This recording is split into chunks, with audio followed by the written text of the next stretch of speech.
नाज़रीन, सिंध में पियल ताज़ियुनि बरसातुनि जिथे समूरे सिंध खे पंहिंजी लपेट में आणे छॾियो, उते एशिया जे सभ खां वॾी मिर्च मंडी जी हैसियत रखंदड़ तालके कुंडरी में बि ताज़ियुनि बरसातुनि तबाही आणे छॾी आहे। बरसातुनि सबबि हज़ारे इंसान बेघर थी दरबदर बणिजी विया। हज़ारे एकड़नि ते फसलूं तबाह थी वयूं ऐं सभई पखड़ ऐं जानवरनि जूं जानियूं बि ज़ाया थी वयूं। उन हवाले सां ॾिसूं था जावेद कादरी जी रिपोर्ट।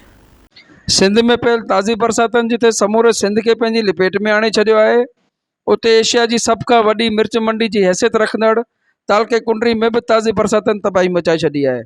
बरसातनि सबबि हज़ारे इंसान बेघर थी दरबदर बणिजी विया आहिनि। हज़ारे एकड़ फसलूं पिणु तबाह थी वयूं आहिनि। ताज़ी बरसातनि सबबि जिथे कुंडरी शहर जा पाड़ा कॉलोनी मुतासिर थियूं आहिनि, उते तालके कुंडरी में ॿारहड़ियुनि में तमामु घणो नुक़सानु थियो आहे।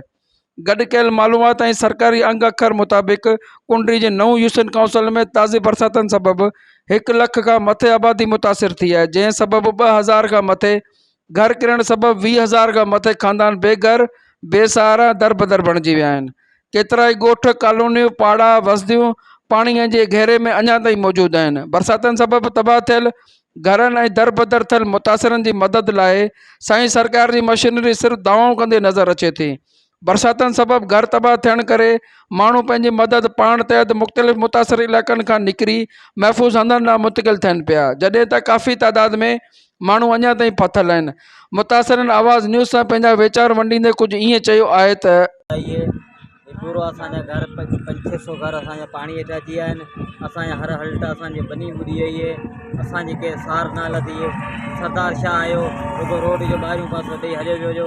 असांखां इहो बि कोन पुछे बुखिया आहियो ड्रा आहियो, असांखे का शइ बि कोन पुछी आहे। ॿाहिरां हलियो वियो हलियो थी विया आहिनि। अॼु तक़रीबन 5-6 ॾींहं असांजी हिते केर बि सार लहण लाइ आयो आहे। सरदार शाह साहब जो हींअर ॿुधोसीं आयो हो, सिर्फ़ु रोड मेन रोड तां थी वापसी हलियो वियो ऐं असांजी सार न लथी। ही असांजा घर आहिनि, असीं पाणी में बीठा आहियूं। असांजा ट्रैक्टरनि जा हाल्ट वग़ैरह सभु जेके से पाणी में आहिनि ऐं असांजी हिते केरु मदद करण लाइ कोन्हे। सुबह ॾींहुं उगियो वाड़े टाइम बस वीचारा पाड़े वाड़ा आया, पाणी काढियो वरी ॿार जाए टपड़ उछलाया, वरी वापसि आया हिते कालू पसी भूंगड़े ठाहीनि बेठा असां। तंबू बंबू अमन कोई शइ नथी जड़ी, न को वॾेरा मदद करी, न को कंहिं बि मदद करी। ज़रूरत इन ॻाल्हि जी आहे त साईं सरकार खे घुर्जे त अवाम खे दिलासा दौरा गॾिजाणियूं करण बदिरां दरबदर थियल इन्हनि हज़ारनि खानदान खे फौरी तौर सार लहे खेसि महफ़ूज़ हंधनि ॾांहुं मुंतक़िल करे खाधे पीते जो बंदोबस्तु करण सां गॾोगॾु तबाह हाली ते खेनि माली मदद करे त जीअं मुतासिर थियल माण्हू वधीक तकलीफ़ुनि खां बची सघनि। कैमरामैन टीम सां गॾु जावेद कादरी, आवाज़ TV, कुंडरी।